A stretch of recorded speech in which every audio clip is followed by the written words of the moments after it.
देश की आजादी के बाद हमारे देश में अब तक 17 बार लोकसभा के चुनाव हो चुके हैं। इस दौरान देश ने एक से एक राजनेता देखा, लेकिन आज हम जिक्र करेंगे भारतीय राजनीति के ऐसे ही कुछ बड़े और दमदार नेताओं की, जिन्होंने चुनाव दर चुनाव अपनी बादशाहत कायम रखी और एक भी लोकसभा चुनाव में शिकस्त नहीं खाई।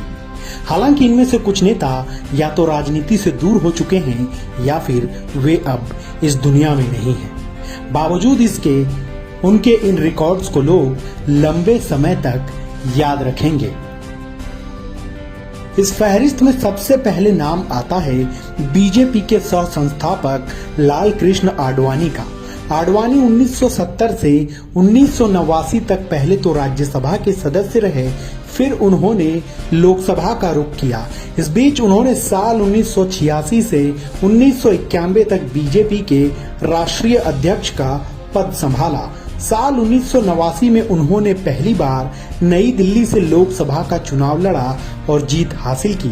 इसके बाद वे गुजरात के गांधीनगर से लगातार चुनाव लड़ते रहे। इस दौरान वे साल 1991, 1996, 1998, 1999, 2004, 2009 और 2014 में लगातार चुनाव जीतते रहे। इसके बाद इन्होंने सक्रिय राजनीति से दूरी बना ली। इसके बाद नाम आता है सुमित्रा महाजन का, जो कई बार केंद्रीय मंत्री और लोकसभा की स्पीकर रही और लगातार इंदौर लोकसभा सीट से सांसद चुनी जाती रही। सुमित्रा महाजन 1991, 1996, 1998, 1999, 2004, 2009 और 2014 में लोकसभा चुनाव लड़ा, लेकिन आज तक कभी किसी से शिकस्त नहीं खाई। सुमित्रा महाजन भी राजनीति में सक्रिय नहीं है, लेकिन बीजेपी में वो आज भी सक्रिय हैं।